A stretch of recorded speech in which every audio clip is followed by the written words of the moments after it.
the myth of romantic love, and we all secretly believe that the love of our life exists somewhere and we will be living happily ever after. Well, on the other extreme, there are people who believe just the opposite. They believe there is no one, they're not deserving of love and they're not good enough. And for the people, talking about people who actually secretly believe that to the secret love and to live happily ever after, it becomes a lifelong expedition to find the one and the only. And all of this belief originates from childhood fairy tales and novels or even movies. Okay, now suppose you've met the person for whom you think is the one, right? And since it's a perfect match, then we will be able to satisfy all our needs from each other and then live happily ever after. And then some time passes after the honeymoon phase is over. We then slowly come to realize that we are not meant for each other. We don't satisfy each other's needs, and then friction happens. We fall out of love, leaving us miserable, disappointed, and resentful.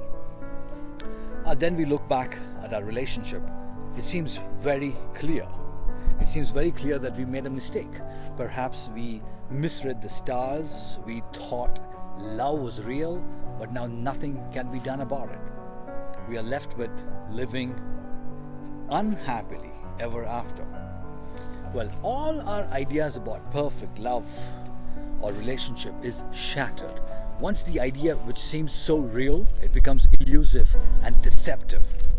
Millions of people around the world waste tremendous amount of energy desperately and futilely to live this myth or this lie, which makes them very resentful towards relationships in general and love. So what I'm implying here is we have all sorts of unrealistic expectations, fantasies about love and relationships.